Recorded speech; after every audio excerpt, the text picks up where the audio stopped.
நான் தான் உங்க பிரதீக்ஷா. இன்னைக்கு நம்ம இந்த வீடியோல என்ன பார்க்க போறோம்னா எக் ஃப்ரைட் ரைஸ். வாங்க பார்க்கலாம். ஸோ அதுக்கு தேவையான திங்ஸ் என்னன்னா 3 eggs, half an hour வச்ச பாஸ்மதி ரைஸ், வெஜிடபிள்ஸ்ல வந்து carrot, beans, onion, cabbage and coriander leaves. தண்ணி கொதிக்க வச்சுக்கலாம். அதுக்கப்புறம் கொஞ்சம் உப்பு போட்டுக்கலாம்.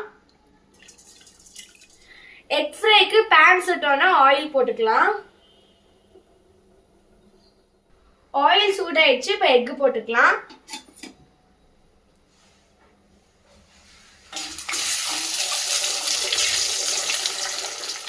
இப்போ வந்து மசாலா ஐட்டம்ஸ்ல மஞ்சள் தூள் கொஞ்சம் போட்டுக்கலாம். இப்போ வந்து மிளகாய் தூள் போட்டுக்கலாம். நெக்ஸ்ட் கரம் மசாலா போட்டுக்கலாம். அதுக்கப்புறம் மிளகாய் ஜீரக பொடி போட்டுக்கலாம். இஞ்சி பூண்டு பேஸ்ட் போட்டுக்கலாம். 1 pinch of salt போட்டுக்கலாம். மிக்ஸ் பண்ணிக்கலாம்.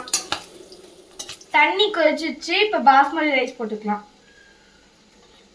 ஆயில் கொஞ்சம் ஊற்றிக்கலாம். எக் ஸ்கிராம்பிள்ஸ் இந்த மாதிரி ஆனோடனே தண்ணி எடுத்து வச்சுக்கலாம். கொஞ்சம் ஊற்றிக்கலாம். ஆனியன் கொஞ்சம் போட்டுக்கலாம். ஆனியன் வதக்கிக்கலாம். பூண்டு பேஸ்ட் கொஞ்சம் போட்டுக்கலாம்.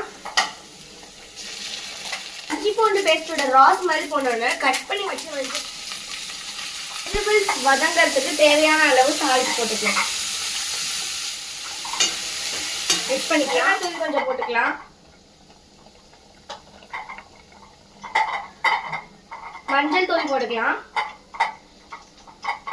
மசாலா கொஞ்சம் போட்டுக்கலாம்.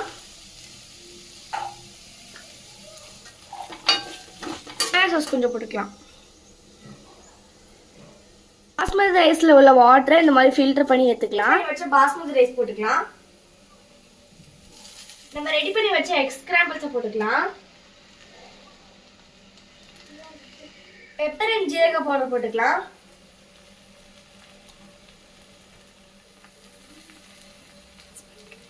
ஜென்டலா மிக்ஸ் பண்ணிக்கலாம். உப்பு போட்டுக்கலாம். Egg fried rice ready. Egg fried rice ready ஆயிடுச்சு. டேஸ்ட் பண்ணி பார்க்கலாம். ஃபேன்டாஸ்டிக்கா இருக்கு ஃப்ரெண்ட். நீங்களும் உங்க வீட்ல இந்த மாதிரி ட்ரை பண்ணி பார்த்துட்டு எப்படி இருக்குன்னு சொல்லுங்க. இது நீங்க வந்து கெச்சப்போடவும் சாப்பிடலாம், இல்ல தனியாவும் சாப்பிடலாம். சப்ஸ்கிரைப் பண்ணுங்க. பாய்.